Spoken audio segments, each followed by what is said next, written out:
Hello and welcome to the West London Sport QPR podcast. I'm David McIntyre and I'm joined by my West London Sport colleague Ian McCullough and former MK Don striker Kevin Gallen, who also played for Barnsley, Huddersfield, Luton and Plymouth, but of course is most fondly remembered by QPR fans for missing a penalty for Huddersfield at the Loft End. Kevin, I've got to tell you, I was fond of you then and I am now, and I've never told you this before, but I nearly pissed myself, frankly. But anyway, great memories. Not a lot going on in terms of concrete QPR news in a few days. I thought there might be, but one or two things haven't really materialised yet. Lots of talk about Celtic and Jake Clarke-Salter. I do think something will come of that. There's definitely interest in him. 7 million is a fee on like not being touted about. That seems to have been plucked out of there. I'm not sure Rangers would get that, but it got me thinking about what his potential worth might be in this market. Now, Kev, you work on the scouting and recruitment side. You're familiar with that. You've got a good grip on what's out there and who tends to go for what. I know that from the Eze and Luke Freeman in QPR's case, you were pretty much on the money with what was likely to happen there. What are your thoughts on Clarke-Salter, his value to QPR, and what sort of price would you be perhaps looking at if you were to let him go at this stage? What do you reckon? Well, first off, me and Ian are just so happy to be doing a podcast with a top comedian like yourself, David. So let's just get that out of the way. Regarding Clarke-Salter, now 7 million. If that was true, I think QPR, and if it was myself, I would snatch their hands off Celtic. And I'll tell you why. My reasons for it is this. He's 26. He's had a good season, there's no doubt. But this is probably the most games. Well, I think he played 33, 34 games this season. Before that, he's been very injury prone. And 7 million, he's got 2 years left. So, you got to make a decision. 2 years left. You're going to get the highest amount of money you can. If you leave it a year, if that 7 million valuation will go down to 3, 4 million. So if QPR are looking to sell and they can get 7 million, I think they would snap anyone's hands off, considering his injury record over the last few years. Look, we've always said on this podcast that when he plays, he's a very good player. He's got good mobility, quick, got a nice left foot, reads the game well, good composure, defending and on the ball. But are we going to get another good season out of him, considering his injury record? And you have to look at that, and that's the big thing. So if you can get 7 million for him and then you can reinvest, I think that would be a good deal. Yeah, that's the points I've made, like quite. That's what I'm thinking. 7 million. That's a great deal, I think, considering he was a free transfer. How long ago did we sign him? 2 years ago. Yeah. Yeah, I agree. I think his ability's never been in doubt. He come through a very good Chelsea academy, played in a very, very strong Chelsea Youth Cup team that won the Youth Cup with Tamori and Mason Mount and players like that. So his pedigree's always been there. Just fitness has always been his, excuse the pun, his Achilles heel. I think with Coventry, the year before he signed for Rangers, he played 30 games, and Coventry were very keen to sign him. He actually, I think the lure of come back to London probably is why he signed for QPR, and I guess the Mick Beale factor as well. I think he's been excellent this season. For me, he was QPR's Player of the Year. I voted for him as Player of the Year, just ahead of Steve Kirk, who was a worthy winner. But I thought, the second half of the season, I thought some of his performances were top class. The game against Preston and Birmingham in particular. I mean, that's the tackle he made on Jay Stansfield when he was clinging through on goal, which was a game winner in many ways, because it would have been 1-on-1. They probably would have scored that, and Birmingham would have won that game. But as we said last week, QPR haven't been very good at cashing in when they should. And if 7 million centre backs, good centre backs, they're at a premium in many ways. They're not the plethora there were sort of a decade ago, where you had, even at Premier League level, you look at the England team, they're struggling for kind of, first choice centre backs, aren't they? And I'm not saying he's at that level, but he is played this season at a very high standard. And do you think he's good enough to play in the Premier League? I think he's got the ability. It's just the case. I think he would go up. He would sign for a team. I think what he's good is if he was in a top end championship, getting promoted into the Premier League. I don't think he's a first choice straight in, coming into like a Fulham, Crystal Palace. He might be a backup squad player, but he wouldn't be playing. But maybe a promoted team. We'll see who gets promoted from the Championship in the next couple of weeks. A team like that, or a team next season, if he signs for a club who's got big ambitions to get promoted into the Premier League, he could get in the Premier League that way. But I'm not too sure that he's a starter in the Premier League. No, I don't think so. But then defenders sort of get a little bit better with age, don't they? They get better with age because once they get more, reading the game a little bit more. He's got the physicality attributes, he's got the technical attributes. It's just a case of he has been. There's no doubt about it. Last season and even at the start of this season, his injury record was poor, but he seemed to got himself right at the end of this season, and he's played a lot of games. And the more you play, you get into that rhythm of playing football. Sort of get into a cycle of getting injured, and it's hard to get out. And once you get into a cycle of playing every week, it's hard to even get, and it's hard to get out of that one as well. So you need to get into that rhythm of playing Saturday, Tuesday, play Saturday, recover, play Tuesday, recover. You know what I mean? Tick over in training. You get your fitness from the matches, and fair play to him. He's recovered well considering what's happened before, especially last season where he was in and out of the team all the time. But I'm not sure if he's good enough to be straight in a Premiership defence. Yeah, I don't think so. It's interesting because I've seen Celtic would be an ideal situation where the level is nowhere near as good, and by the way, nowhere near as good as the Championship. You got your two teams, but I was up there a couple of months ago watching a match, and there was some players there was a player I played against when I played at the end of my career, and he was playing for Hibernian. I couldn't believe it, and he was literally, I don't think he'd get into a League Two team, and he was starting for Hibernian. So the level is definitely nowhere near. But playing for Celtic and Rangers, they're massive clubs, and it's a big move if it came off for him. Yeah, I'm curious because I've seen a fair bit of Fulham and Brentford this season, and someone like Tim Ream's played a lot for Fulham. I don't think Tim Ream is a superior player to Clarke-Salter. I also don't think Nathan Collins at Brentford's a better player than Clarke-Salter. So I think he could step up. I think what Rangers need to happen is they need to start like a bidding war if you're going to get some money for him. I think Stoke have been linked. It's that silly time of year, all these Mickey Mouse websites are just linking players to whoever and whoever. But, if you can get sort of Celtic being in a bidding war with, maybe another Championship club or a lower Premier League team, that's perfect for Rangers because, as nice as it would be to keep him, if someone's going to offer you kind of 5 million plus for a player you got on a free transfer, you have to take it. Yeah, but Ian, that's a lot. Sorry, I'm just butting in there. Sorry, Dave. A lot of that is coming from his agent putting it out there to get bidding war going. Agents do that. We all know that. Agents do that all the time.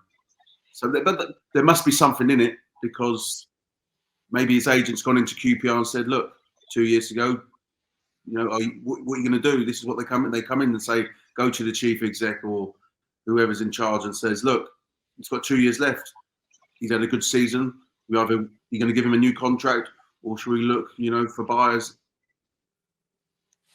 to come in and take him away?" That's what I was going to say to Ian. Ian, would you even think about trying to extend that contract at this point? Or is it more this you accept that there's money to be had here, he's going to have to go?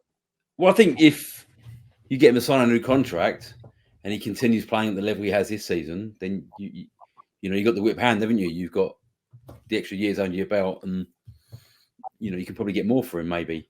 Because when you're playing well in the struggling team, he doesn't get noticed so much. And if Rangers have a good start to next season and he's playing very well and he's fit and available, there's going to be, if there's teams looking at him now, there's going to be teams looking at him again next season. So, if the option's there, I probably would. I mean, as I say, we said last week the necessity to the FFP headrooms is it's not as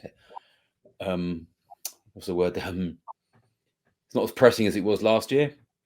So, yeah, maybe. But as I say, if there's money on the table and it's that, you kind of have to think about it, wouldn't you? But again, if it was to let him go, who'd you bring? Bringing in, are you going to get someone that's as good as him? I mean, that's. Yeah, I said in the last podcast, you don't need someone who's good as him. You can have a steady Eddie in that position, a Morgan Fox or someone like that, and reinvest the money somewhere else, or perhaps get ideally get someone who perhaps in a year or two might be another Clarke-Salter. The problem with Clarke-Salter is if you look to extend the contract, that's a hell of a risk because he's got a fragile look to him, and as has been said, he's still not played that many games in a season. But it's an interesting one. Yeah. I think with that as well, Dave. But you kind of look at it another way as well, because he hasn't played that many games. He's got less tread on the tyres, and also, but I mean, if you look back at someone like Jack Robinson, who was at Rangers and didn't play for 3 years and had one season, then went on a free transfer. I mean, he's pretty much played. He's had no injury problems by and large for the last 5 years.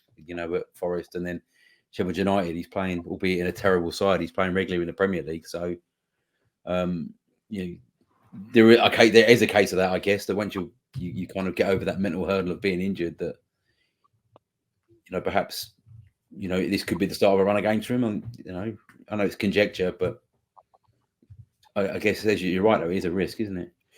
But Ian, so you're saying about Jack Robinson and no much tread on the tyres. But I think once you get a little bit older and you get more experience, you sort of know how to manage your body better than when you were as a kid. And he might be getting to that stage where I can't do that training every day. I need to go in the gym and stretch or gaff up. I'm better off having a day off here than training. I need to be ready for the matches, and that's a big factor as well. Where you see, no, I can't do that. I can do this. If I do that, I'll be susceptible for an injury. Leave me out of this one. And once you get older, when you're a bit younger, you can't sort of go to the manager because they might think you're like bunking. Do you know what I mean? Like, oh, we don't fancy it today, whatever. But once you're a bit older, you're a bit more braver. No, and you're more assertive. I can't do that. I need to rest today, stretch, just be with the physio or go on the bike, and I'll be better off doing that. So that might be a factor in why he's played so many games towards the end of the season that he hasn't done in last year for QPR. I want to move on to a subject that I know is close to Kevin's heart. Guys, you and many of our listeners will know that 10 of QPR's development squad have been released at the end of their contracts. Now, this happens every year. I should stress it happens at every club. And there's usually some totally unnecessary hand-wringing over the whole thing. But the number of players let go and some of the names on that list, I do think says a lot. Now, Kev, you and I agree about most things QPR, but we haven't always agreed on the Les Ferdinand era, should we call it that? At least on things like transfers and managerial appointments, I've been willing to cut a good deal of slack there because I think there's a few mitigating factors and, maybe people misunderstanding the director of football role or frankly the owners undermining it. But on the issue of the academy, we've always been on the same page. And I mean, here's my view. It's always been that Les and Chris Ramsey, who I do think did some good, essentially played politics from day one with the academy, and they convinced the owners that all these youngsters were or would be coming through if only things were done differently. And it was nonsense. I think you've always said it was nonsense, Kev.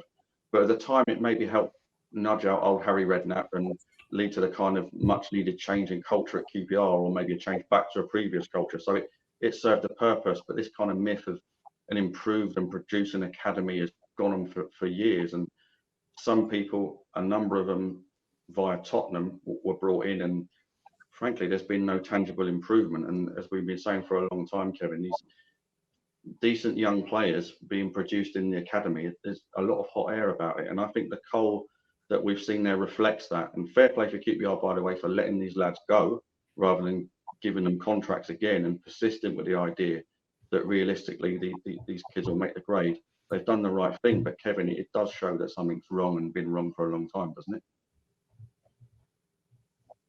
Well, yeah, I've been very vocal about the QPR Academy and not producing players basically for the first team, and especially for a first team over the years that hasn't really haven't been doing great. There's no, especially the last couple of years, where the actual team has been not brilliant. Where you'd think, hold on a minute, this team. Like I grew up in the academy, and I remember my competition was Les Ferdinand, Devon White, Gary Penrice, Gary Thompson for a bit, and then he left. Bradley Allen, Daniel Dicio, Dougie Freeman, me. I was the youngest out of that 8. Do you know what I mean? To start with 2 really was Les, and the 7 were battling to get in that first team for that one spot. And now I look at it over the last years, and you're like, we're a championship, mid-table championship. Well, the last couple of years, a lower mid-table championship. And I've always sort of said, well, the actual first team isn't that great. So this is an ideal opportunity if you're any good to get into that team. And nothing's ever happened. And every year I've heard, even last year I had Gareth Ainsworth saying, we've got great young players. We've got great young players. And I'm like, you're just spinning what the club are telling you, because there ain't no great young players. Because if there was good young players, they'd be in the team. They're never in the team. And this thing of like keeping lads who are 21, 22 and have a 1 or 2 year contract, so they're like 23, 24. It's like, I think the CEO must be listening to what I've been saying over the years. There has to be a cut, and they cut 10 last week. Look, it's never nice to see 10 young lads, and I hope they prove QPR wrong and whatever, and they go on to have careers. But over the years, it's been literally giving them another year. Let's give them another year. They might come good.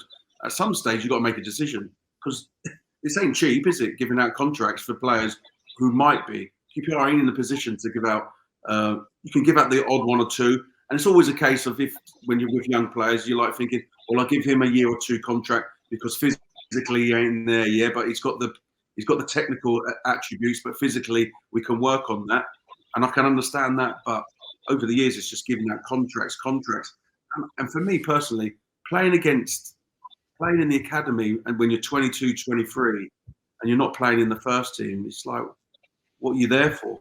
You're best off going out, and you're best off leaving what they're doing now and going and playing in the non-league against men, get in front of crowds. You're best off doing that for your own career.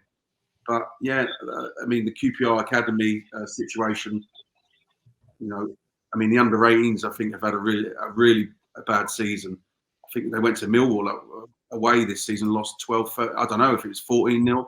I mean, that would be unheard of when I played in the youth team, to go to Millwall and lose. Even if you lost 2 or 3-0 at Millwall, you'd be getting.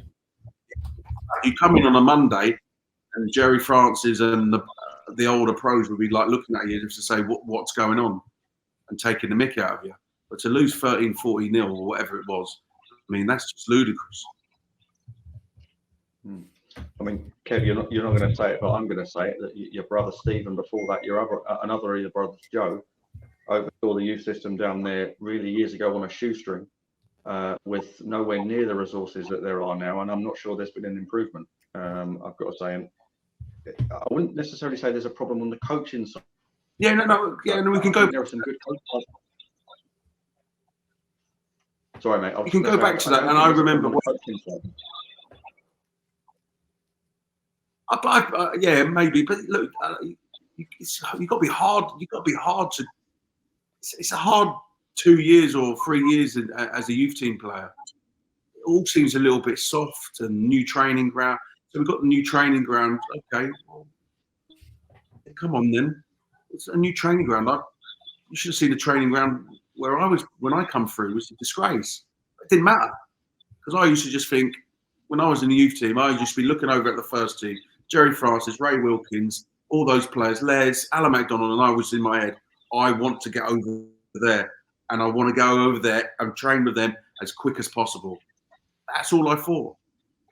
Do my jobs, whatever, you used to do your apprenticeship jobs. Done that for a year. Actually had to clean. I was Ian Holloway. I used to clean Ian Holloway, his boots.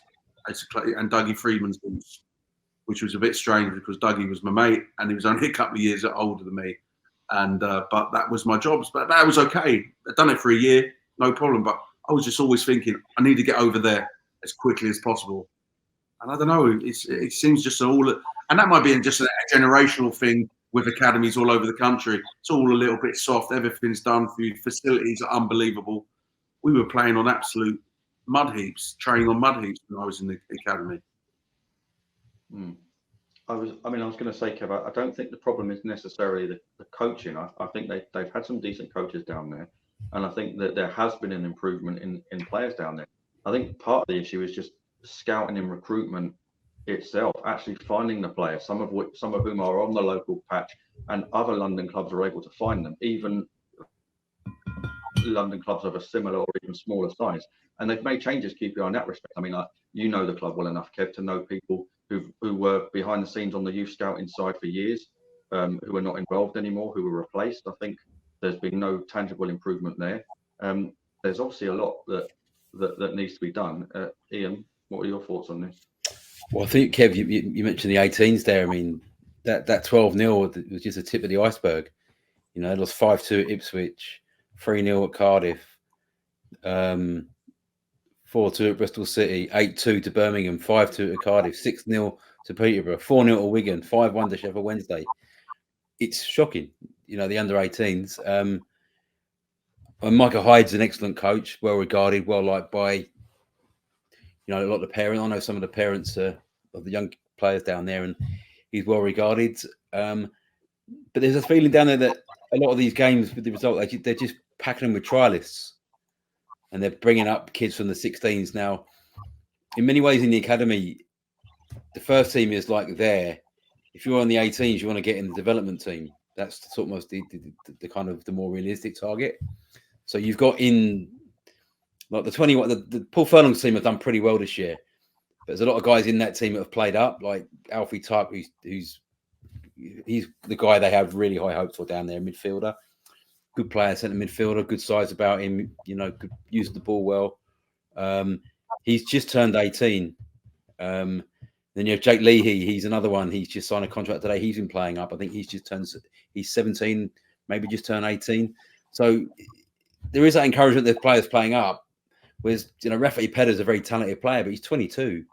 He shouldn't be playing in a development team, should he? He needs to go out and be playing and earning a living playing football, not playing against, 17 and 18-year-olds. But Ian, every club plays. Every club they play up. They all play up. Yeah. I know. Most clubs, if you're play up. If you're 18 and you're one of the better players, you play in the under 23s. I'll just go back because I speak to people, and I can't really comment because I haven't watched them and I haven't watched the youth. But I've heard people say like QPR would go and play. My mate was a coach at Ipswich, say for instance, and he said that QPR would lose like under 13s would lose 17-0, and they'd be walking off the pitch to QPR coaches and said, "Well, at least we passed the ball well around the back." And you're like, "Hold on a minute, yeah, but come on." Imagine being the goalkeeper and conceding 17 goals and coming home to your mum and dad. I mean, your confidence is just there. And if you're a striker, you haven't had a touch of the ball. You're like, well, That's not how you develop players. Go to Man United. I played against when I was younger. I played against Man United lads. I played against those Man United lads for England youth team. You should have seen how competitive they were in training for England. I was like shocked. And then I thought, well, if they're doing it, I've got to do it now, because they were kicking lumps out of me and each other in training, because their attitudes were unbelievable. You can't keep. There's no way losing every week is good for any football player, any young player. And winning 15-0 isn't great, but it's sure better than losing 15, whatever, 13. That is no good for no one. You've got to have some competitiveness to go out and play a match and say, right, I'm a defender, we ain't conceding. The goalie, I'm not conceding. You're conceding 5-6, like for under 30s, 40s, 15s. You've got no chance. That goalkeeper and defence, confidence must be rock bottom going into every game and being told, well, at least you pass the ball around the back. Yeah, well, okay. Yeah, I mean, you couldn't defend your box. Yeah. Shoot.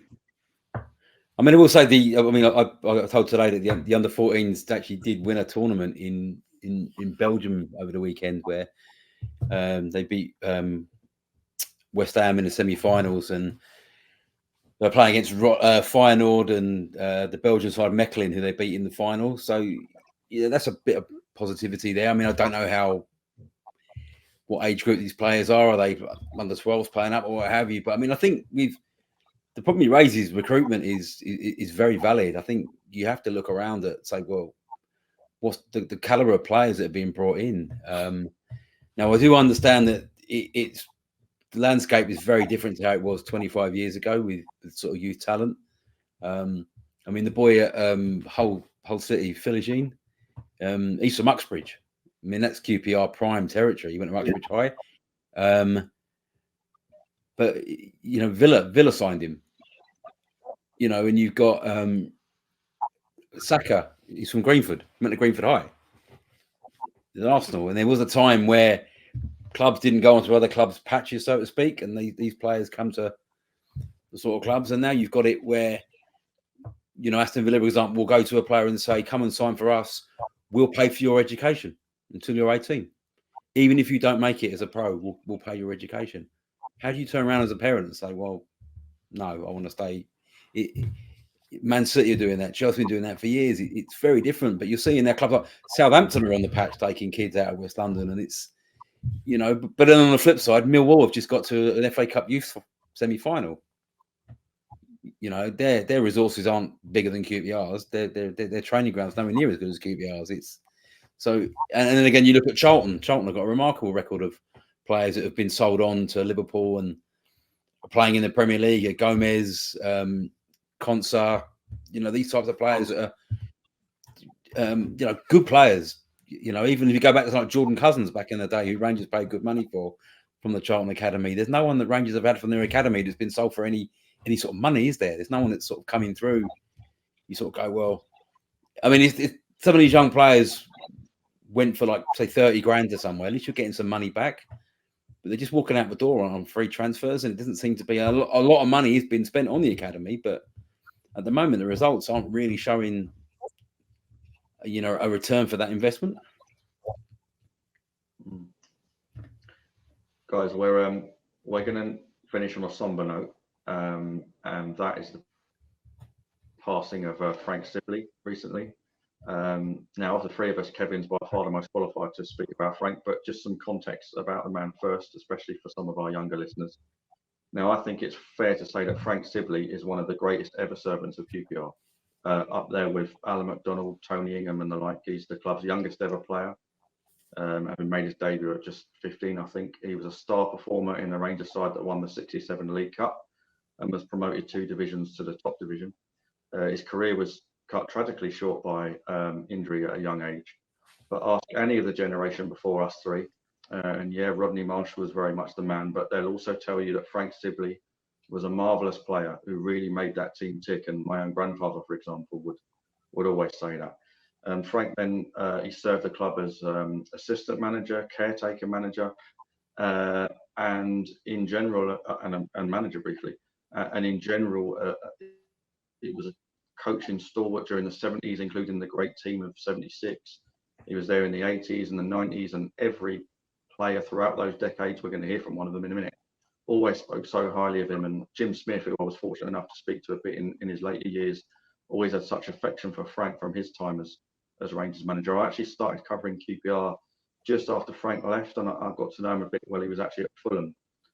He worked with Ray Wilkins and then Kevin Keegan, and the players really respected him there. He was a lovely guy. He was QPR through and through. And what always struck me about him, lads, was his loyalty to Rangers especially, and above all to friends of his. When Jerry Francis left for Tottenham in the mid-90s, he wanted Frank to go with him. And I know from hearing Frank's side of that story that it was a difficult conversation for him to tell Jerry, who of course he'd been so close to for decades, that he in fact wanted to stay at QPR and wanted to help Ray Wilkins, who was coming into his first managerial job. And he did stay, and he was a real Rangers man. And as I said, he was one of QPR's greatest servants, and by all accounts would be regarded as one of their greatest ever players, but for the injury he got. So rest in peace, Frank. It's a very, very sad loss. Ian, your thoughts? My thoughts. I got to know Frank.